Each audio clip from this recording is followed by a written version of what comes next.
Book of Daniel, Chapter 1. In the 3rd year of the reign of Jehoiakim, king of Judah, Nebuchadnezzar, king of Babylon, came to Jerusalem and besieged it.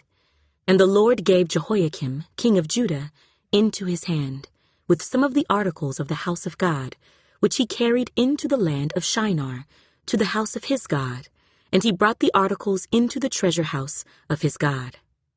Then the king instructed Ashpenaz, the master of his eunuchs, to bring some of the children of Israel, and some of the king's descendants, and some of the nobles, young men in whom there was no blemish, but good-looking, gifted in all wisdom, possessing knowledge and quick to understand, who had ability to serve in the king's palace, and whom they might teach the language and literature of the Chaldeans.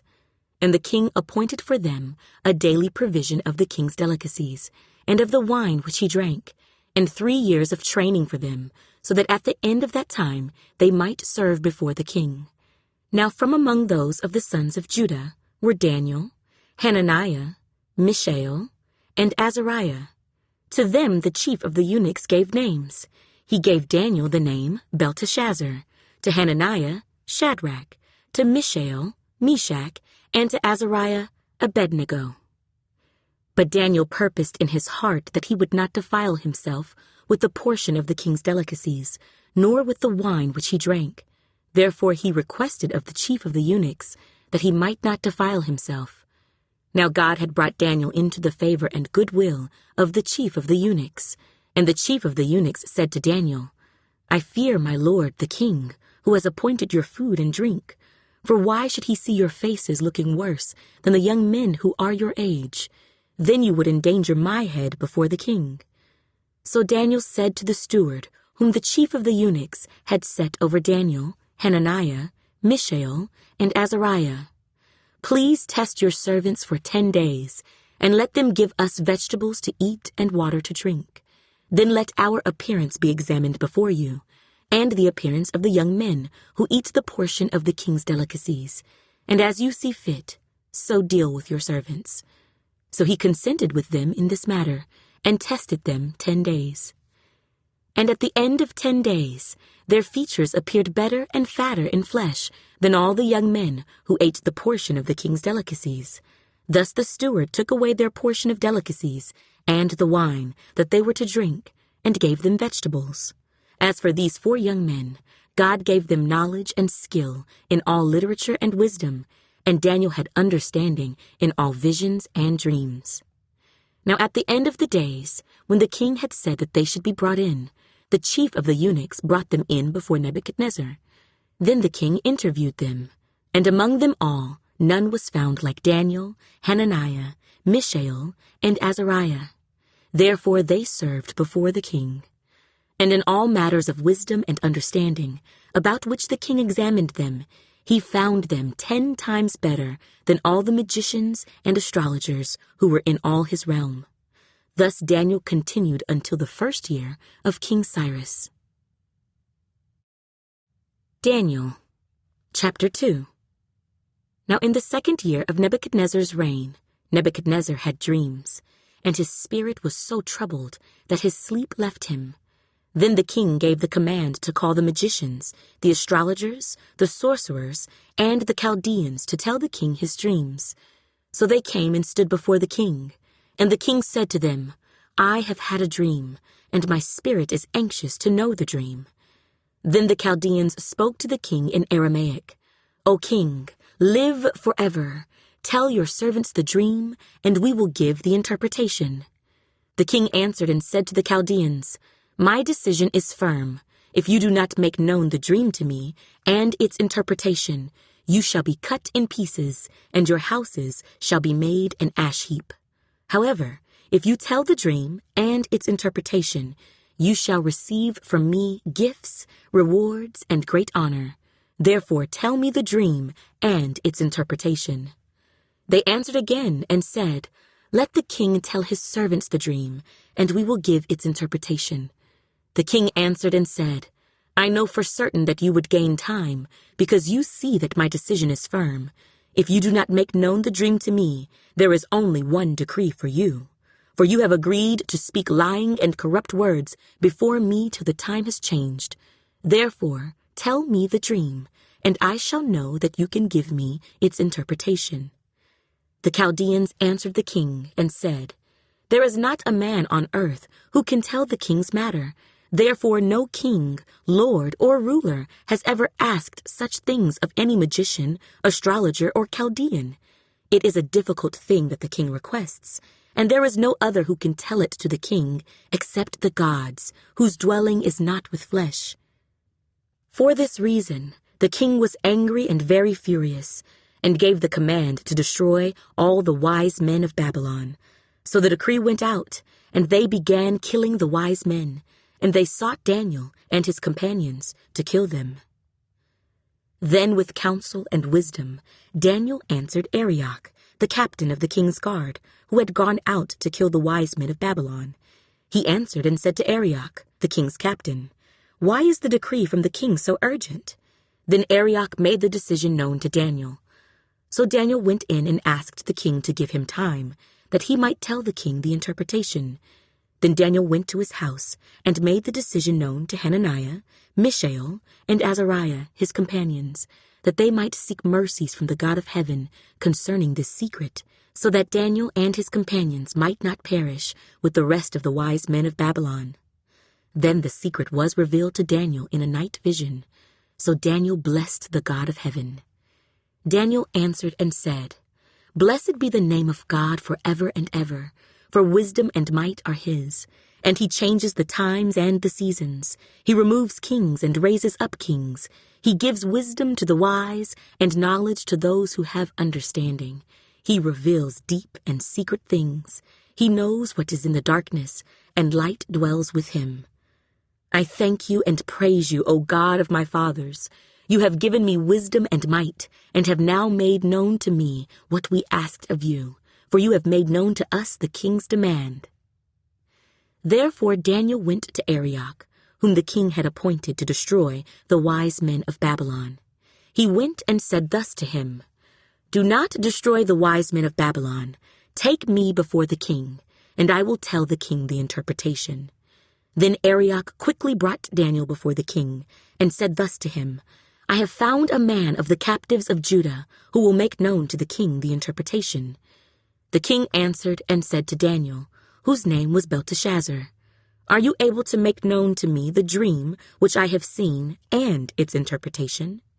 Daniel answered in the presence of the king and said, "The secret which the king has demanded, the wise men, the astrologers, the magicians, and the soothsayers cannot declare to the king. But there is a God in heaven who reveals secrets, and he has made known to King Nebuchadnezzar what will be in the latter days. Your dream and the visions of your head upon your bed were these.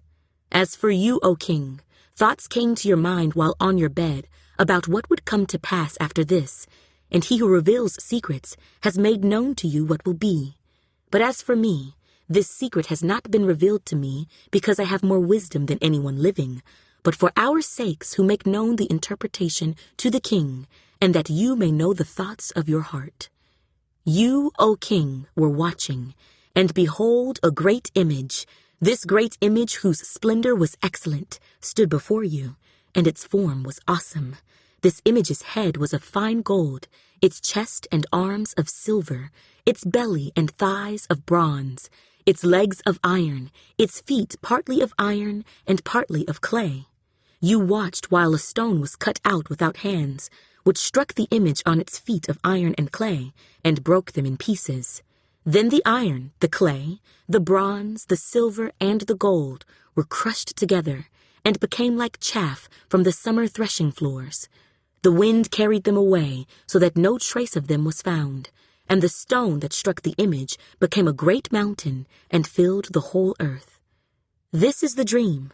Now we will tell the interpretation of it before the king. You, O king, are a king of kings, for the God of heaven has given you a kingdom, power, strength, and glory. And wherever the children of men dwell, or the beasts of the field, and the birds of the heaven, he has given them into your hand, and has made you ruler over them all. You are this head of gold. But after you shall arise another kingdom inferior to yours, then another, a third kingdom of bronze, which shall rule over all the earth. And the fourth kingdom shall be as strong as iron, inasmuch as iron breaks in pieces and shatters everything. And like iron that crushes, that kingdom will break in pieces and crush all the others. Whereas you saw the feet and toes, partly of potter's clay and partly of iron. The kingdom shall be divided, yet the strength of the iron shall be in it, just as you saw the iron mixed with ceramic clay. And as the toes of the feet were partly of iron and partly of clay, so the kingdom shall be partly strong and partly fragile. As you saw iron mixed with ceramic clay, they will mingle with the seed of men, but they will not adhere to one another, just as iron does not mix with clay. And in the days of these kings, the God of heaven will set up a kingdom which shall never be destroyed, and the kingdom shall not be left to other people. It shall break in pieces and consume all these kingdoms, and it shall stand forever. Inasmuch as you saw that the stone was cut out of the mountain without hands, and that it broke in pieces the iron, the bronze, the clay, the silver, and the gold, the great God has made known to the king what will come to pass after this. The dream is certain, and its interpretation is sure. Then King Nebuchadnezzar fell on his face, prostrate before Daniel, and commanded that they should present an offering and incense to him. The king answered Daniel and said, "Truly your God is the God of gods, the Lord of kings, and a revealer of secrets, since you could reveal this secret." Then the king promoted Daniel and gave him many great gifts, and he made him ruler over the whole province of Babylon, and chief administrator over all the wise men of Babylon. Also, Daniel petitioned the king, and he set Shadrach, Meshach, and Abednego over the affairs of the province of Babylon. But Daniel sat in the gate of the king. Daniel, chapter 3. Nebuchadnezzar the king made an image of gold, whose height was 60 cubits, and its width 6 cubits. He set it up in the plain of Dura, in the province of Babylon. And King Nebuchadnezzar sent word to gather together the satraps, the administrators, the governors, the counselors, the treasurers, the judges, the magistrates, and all the officials of the provinces, to come to the dedication of the image which King Nebuchadnezzar had set up. So the satraps, the administrators, the governors, the counselors, the treasurers, the judges, the magistrates, and all the officials of the provinces gathered together for the dedication of the image that King Nebuchadnezzar had set up, and they stood before the image that Nebuchadnezzar had set up. Then a herald cried aloud, "To you it is commanded, O peoples, nations, and languages, that at the time you hear the sound of the horn, flute, harp, lyre, and psaltery, in symphony with all kinds of music, you shall fall down and worship the gold image that King Nebuchadnezzar has set up. And whoever does not fall down and worship shall be cast immediately into the midst of a burning fiery furnace." So at that time, when all the people heard the sound of the horn, flute, harp, and lyre, in symphony with all kinds of music, all the people, nations, and languages fell down and worshipped the gold image which King Nebuchadnezzar had set up. Therefore at that time certain Chaldeans came forward and accused the Jews. They spoke and said to King Nebuchadnezzar, "O king, live forever. You, O king, have made a decree that everyone who hears the sound of the horn, flute, harp, lyre, and psaltery, in symphony with all kinds of music, shall fall down and worship the gold image, and whoever does not fall down and worship shall be cast into the midst of a burning fiery furnace. There are certain Jews whom you have set over the affairs of the province of Babylon, Shadrach, Meshach, and Abednego. These men, O king, have not paid due regard to you. They do not serve your gods or worship the gold image which you have set up." Then Nebuchadnezzar, in rage and fury, gave the command to bring Shadrach, Meshach, and Abednego. So they brought these men before the king. Nebuchadnezzar spoke, saying to them, Is it true, Shadrach, Meshach, and Abednego, that you do not serve my gods or worship the gold image which I have set up? Now if you are ready at the time you hear the sound of the horn, flute, harp, lyre, and psaltery in symphony with all kinds of music, and you fall down and worship the image which I have made, good.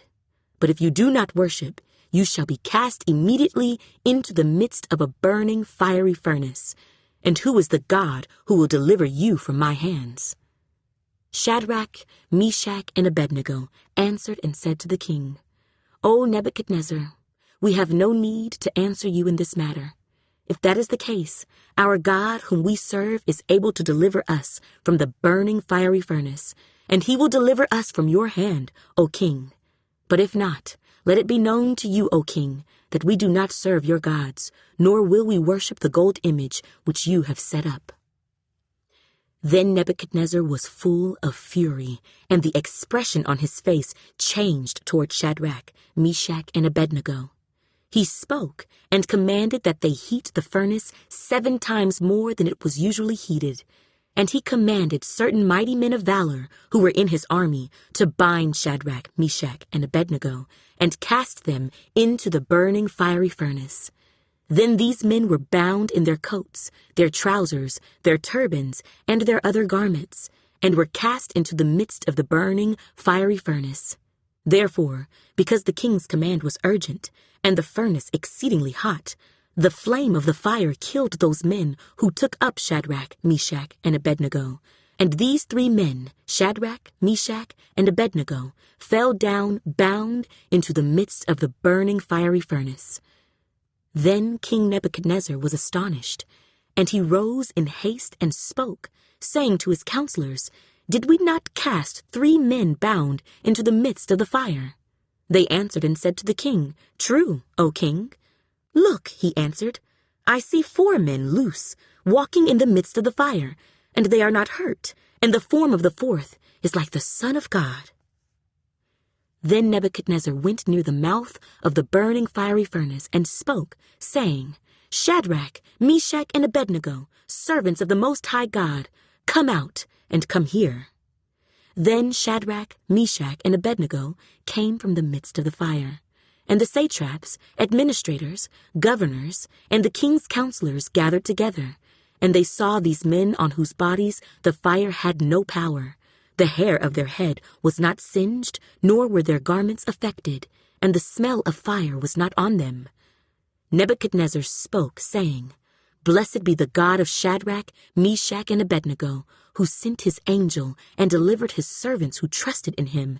And they have frustrated the king's word, and yielded their bodies, that they should not serve nor worship any god except their own God. Therefore I make a decree that any people, nation, or language which speaks anything amiss against the God of Shadrach, Meshach, and Abednego shall be cut in pieces, and their houses shall be made an ash heap, because there is no other God who can deliver like this. Then the king promoted Shadrach, Meshach, and Abednego in the province of Babylon. Daniel, chapter 4. Nebuchadnezzar the king, to all peoples, nations, and languages that dwell in all the earth, peace be multiplied to you. I thought it good to declare the signs and wonders that the Most High God has worked for me. How great are his signs, and how mighty his wonders. His kingdom is an everlasting kingdom, and his dominion is from generation to generation. I, Nebuchadnezzar, was at rest in my house, and flourishing in my palace. I saw a dream which made me afraid, and the thoughts on my bed and the visions of my head troubled me. Therefore I issued a decree to bring in all the wise men of Babylon before me, that they might make known to me the interpretation of the dream. Then the magicians, the astrologers, the Chaldeans, and the soothsayers came in, and I told them the dream, but they did not make known to me its interpretation. But at last Daniel came before me. His name is Belteshazzar, according to the name of my God. In him is the spirit of the holy God. And I told the dream before him, saying, Belteshazzar, chief of the magicians, because I know that the spirit of the holy God is in you, and no secret troubles you, explain to me the visions of my dream that I have seen, and its interpretation. These were the visions of my head while on my bed. I was looking, and behold, a tree in the midst of the earth, and its height was great. The tree grew and became strong. Its height reached to the heavens, and it could be seen to the ends of all the earth. Its leaves were lovely, its fruit abundant, and in it was food for all. The beasts of the field found shade under it. The birds of the heavens dwelt in its branches, and all flesh was fed from it. I saw in the visions of my head while on my bed, and there was a watcher, a holy one, coming down from heaven. He cried aloud and said thus, "Chop down the tree and cut off its branches. Strip off its leaves and scatter its fruit. Let the beasts get out from under it, and the birds from its branches. Nevertheless, leave the stump and roots in the earth, bound with a band of iron and bronze, in the tender grass of the field. Let it be wet with the dew of heaven, and let him graze with the beasts on the grass of the earth. Let his heart be changed from that of a man. Let him be given the heart of a beast, and let 7 times pass over him. This decision is by the decree of the watchers, and the sentence by the word of the holy ones, in order that the living may know that the Most High rules in the kingdom of men, gives it to whomever he will, and sets over it the lowest of men.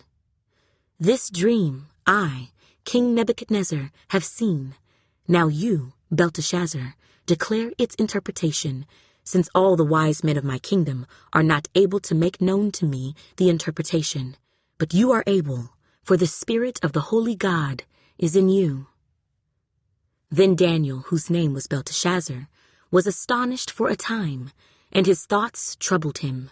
So the king spoke and said, "Belteshazzar, do not let the dream or its interpretation trouble you."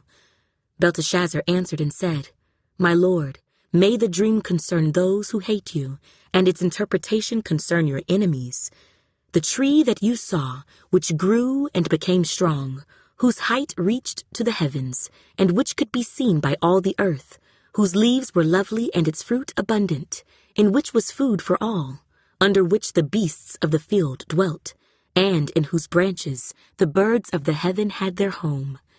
It is you, O king, who have grown and become strong, for your greatness has grown and reaches to the heavens, and your dominion to the end of the earth. And inasmuch as the king saw a watcher, a holy one, coming down from heaven and saying, 'Chop down the tree and destroy it, but leave its stump and roots in the earth, bound with a band of iron and bronze, in the tender grass of the field. Let it be wet with the dew of heaven, and let him graze with the beasts of the field, till 7 times pass over him.' This is the interpretation, O king, and this is the decree of the Most High, which has come upon my lord the king. They shall drive you from men, your dwelling shall be with the beasts of the field, and they shall make you eat grass like oxen. They shall wet you with the dew of heaven, and 7 times shall pass over you, till you know that the Most High rules in the kingdom of men, and gives it to whomever he chooses. And inasmuch as they gave the command to leave the stump and roots of the tree, your kingdom shall be assured to you, after you come to know that heaven rules. Therefore, O king, let my advice be acceptable to you. Break off your sins by being righteous, and your iniquities by showing mercy to the poor. Perhaps there may be a lengthening of your prosperity." All this came upon King Nebuchadnezzar. At the end of the 12 months he was walking about the royal palace of Babylon. The king spoke, saying, "Is not this great Babylon, that I have built for a royal dwelling by my mighty power and for the honor of my majesty?" While the word was still in the king's mouth, a voice fell from heaven. "King Nebuchadnezzar, to you it is spoken, the kingdom has departed from you.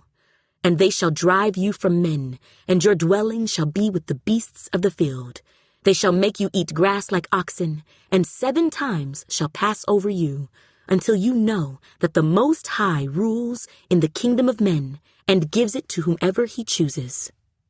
That very hour, the word was fulfilled concerning Nebuchadnezzar. He was driven from men and ate grass like oxen. His body was wet with the dew of heaven, till his hair had grown like eagle's feathers, and his nails like bird's claws.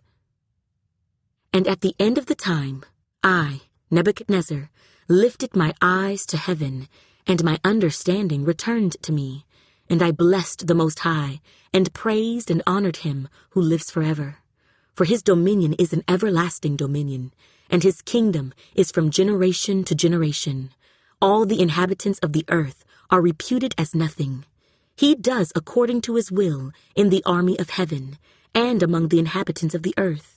No one can restrain his hand or say to him, "What have you done?" At the same time, my reason returned to me, and for the glory of my kingdom, my honor and splendor returned to me. My counselors and nobles resorted to me. I was restored to my kingdom, and excellent majesty was added to me.